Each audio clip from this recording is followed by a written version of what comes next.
더불어민주당의 김승원 의원님 질의해 주십시오.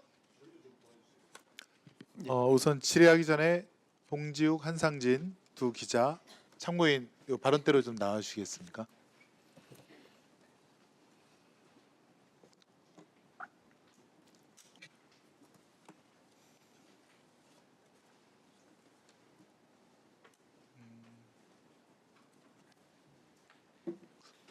같이 계시는 게 낫지 않으실까요? 같이요. 따로 같이 계시는 게 좋을 것 같습니다. 네, 이쪽에 계시면 제가 잘 안 보여서 네네.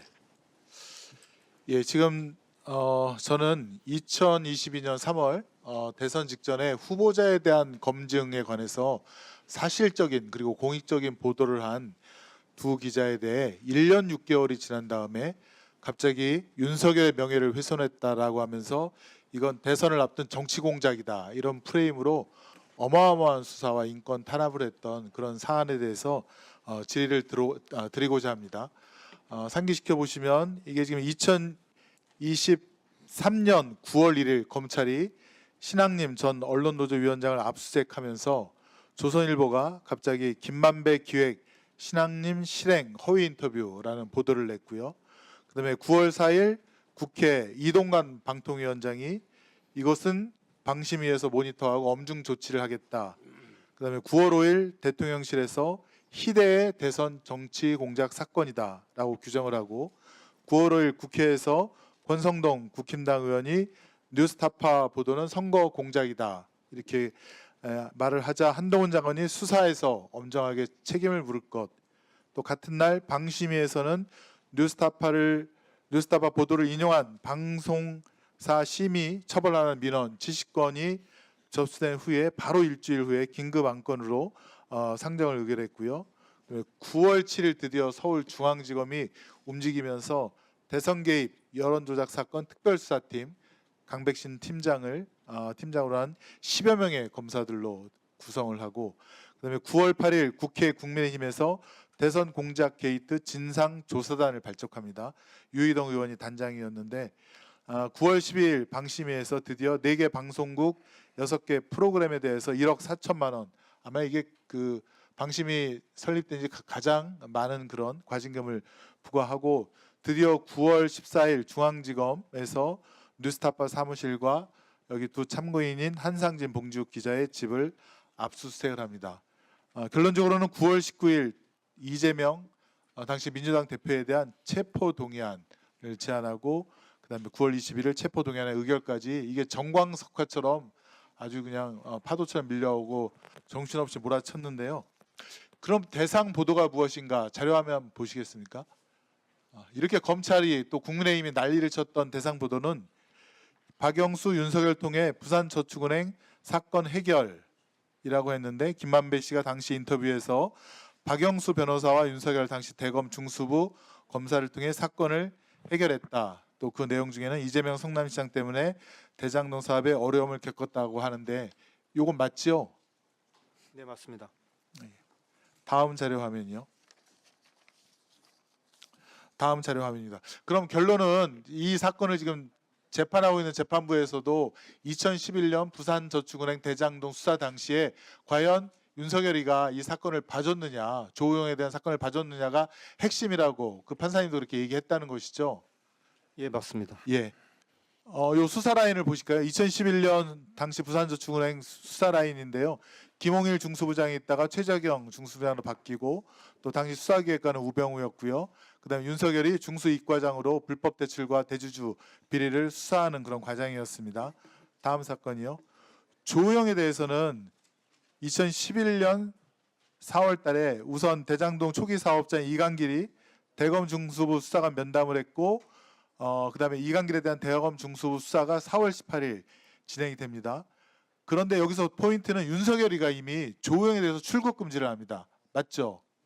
네, 맞습니다. 네. 그리고 그 전에 대검 중수부에서 조우영을 불러서 참고인 조사 3회를 하고 그다음에 2011년 9월 달 그 유명한 박기별 검사가 커피 한 잔 타줬다는 그것이 2011년 9월달에 이루어집니다. 어쨌건 조우영에 대한 수사가 무마됐다는 그런 대가로 박영수는 조우영으로부터 총 변호사 비용을 1억 6천만 원 받게 됩니다. 이것은 여러 경로를 통해서 확인이 되는데요. 다음 자료 화면 보시겠습니까? 공문으로 확인이 됩니다. 조우영 출국금지 문서가 윤석열 중수이과장 결재로 4월 19일 날 이루어진 거 맞죠? 네, 맞습니다. 이거 다 확인하고 보도하신 거 아닙니까? 검찰이 법원에 낸 증거 기록에서 확인한 것들입니다. 검찰이 스스로 법원에 낸 겁니까? 네, 그렇습니다. 다음이요. 조우영 씨가 본인의 범죄 4건에 대해서 자백 같다는 진술이 있던데 이것도 맞습니까? 네, 맞습니다. 이것도 검찰이 법원에 낸 증거 기록에서 확인된 내용입니다. 네, 참 어이가 없습니다. 다음 자료요. 자, 상호저축은행에 대한 예금보험공사의 공동검사에도 2011년 4월입니다. 이 지금 부산저축은행에 대해서 불법 대출을 확인했습니다. 지금 계열사 간 신용공여를 많이 했다라든가 개별 차주 신용공여 한도를 초과했다라든가 그래서 이거 지금 수사해야 된다라고 이 자료를 예보가 정식으로 대검 중수부에 보낸 거 아닙니까? 윤석열이 이걸 당연히 확인했을 거고요. 맞죠? 저게 이제 당시에 윤석열 대선 후보가 대장동 대출은 일반 대출이고 PF 대출이 아니라고 그랬는데 그렇죠. 2011년 4월에 예보가 이거는 일반 대출이 아니고 부동산 PF 대출이 맞다라고 문건을 작성한 겁니다. 그렇죠. 공문으로 해서 당시 부산저축은행 특별수사팀에다 보낸 거고요. 자, 심지어는 부산 이 저축은행에서 다음 자료 화면입니다. 2012년 2월 달에 조우영에 대해서 수사해달라고 정식으로 공문을 보냅니다. 이것도 다 확인하셨을 거 아닙니까? 네, 그때 보도 당시에 이미 다 확인을 했고요. 대검 중수부가 제대로 수사를 안 하니까 예금보험공사가 수사를 해달라고 서울중앙지검에 고발장을 거듭 요청을 하죠. 자, 다음이요. 이광길 씨 대장동 사업 초기 민간 사업자도 이런 증언을 합니다. 법정에서 차 한 잔 마시고 다행히 다 무마하고 그냥 왔다. 그러니까 다음 조사는 없을 것이다. 걱정하지 마라라고 재판장에서 이런 얘기를 했고요. 박영수 변호사를 산 덕에 잘 되었다. 라고 얘기를 합니다. 이철수 씨라고 조우영 사촌 형인데요. 마찬가지로 법정에서 2026년 3월 달에 첫 번째 조사를 받고 난 다음에 조우영이 패닉 상태로 왔는데 두 번째 조사를 받고 난 다음엔 너무나 다른 분위기로 커피만 마시고 그냥 왔다. 윤석열 검사가 조우영 조사의 편리를 봐주었다라고 한 것이 포인트다라고 했고요. 조우영 씨 본인도 2021년 11월 달에 이런 얘기를 합니다. 본인이 2011년 4월, 5월경 대검 중수부에 3번 정도 출석해서 조사를 받았다. 박영수 변호사에게 수사에 협조를 하겠다는 그런 뜻을 전달받고 김만배는 저에게 박영수 변호사를 소개시켜줬다. 이런 것들을 모두 다 확인하고 검증한 다음에 보도를 했는데 뭐가 윤석열에 대한 명예훼손이고 뭐가 대선 공작이라는 것인지 그냥 참고인들께서는 어이가 없었을 것 같은데 여기에 대해서 부가에서 더 뭐 하신 말씀이 있습니까? 제가 알기로는 결국에는 참고인을 향한 공수장에는 이재명 당대표가 160번이나 언급된다고 제가 들었습니다.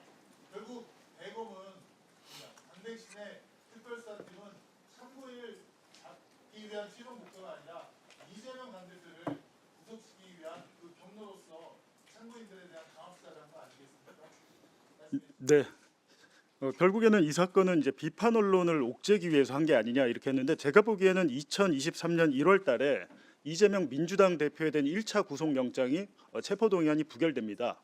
그때 당시 그 체포동의안의 내용이 대장동 사건이었는데요.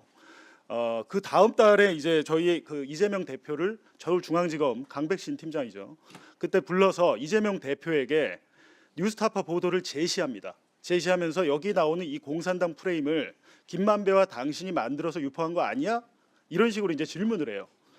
이게 검찰 수사 기록의 내용이에요. 그러니까 2023년 2월경부터 서울중앙지검은 대장동을 구속을 실패하자 이 언론사들과 비판 언론과 이재명을 묶어서 기획을 했던 것이고 동시에 수원지검은 대북송금 사건 조작을 시작을 했고요.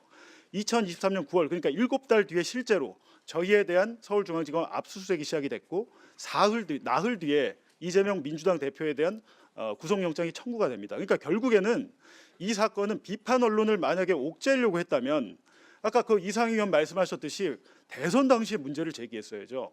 근데 대선 당시에 윤석열 캠프의 가짜뉴스 대응 단장이 김홍일 전 대검 중수부장 윤석열 정권 때 방송통신위원장이었습니다. 김홍일 위원장이 자신의 인사청문회 때 뉴스타파 보도에 대해서 저는 가짜뉴스라고 여기지 않았습니다라고 대답을 해요. 대선 당시에는 아무런 문제 제기하지 않다가 18개월 후에야 이 문제를 제기한 것은 결국에는 이재명을 잡기 위해서였다. 그렇게밖에 볼 수 없는 거죠.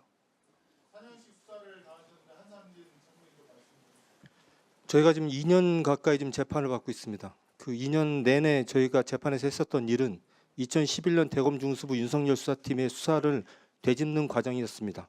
엉망진창이었던 게 확인이 되고 있습니다. 조호영에 대한 봐주기 거의 확정적으로 확인이 되고 있습니다. 당시에 조호영을 봐주기 위한 의도가 아니었다면 이루어질 수 없는 수사가 이루어졌다라는 게 지금 확인이 되고 있습니다. 그리고 한 말씀만 더 드리면 저희가 최초의 공소장을 받아보고 제가 깜짝 놀랐습니다. 70쪽이 넘는 공소장이었는데요.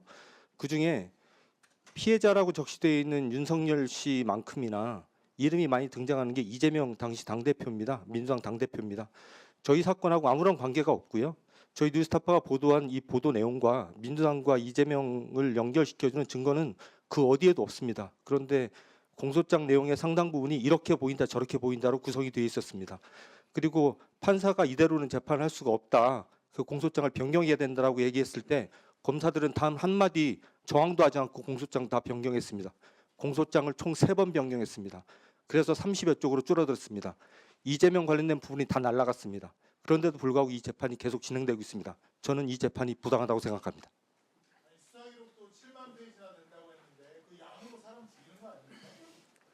수사 기록이 총 5만 페이지 한 5, 6만 페이지 정도 되는 걸로 기억이 되는데요.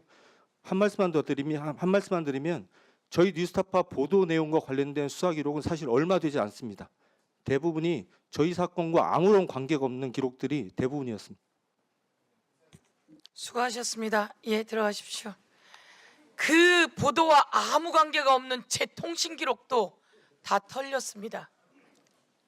박상용 녹음에는 주범을 이재명으로, 그리고 대장동 국정조사 과정에서는 검사들의 우리의 목표는 단 하나다, 이재명. 그리고 지금 뉴스타파 보도 관련해서도 모든 내용이 공소장의 절반이 이재명으로 들어가 있다가 그게 공소장 변경을 통해서 다 날라갔다, 이런 내용인 것으로 확인됩니다. 예, 다음은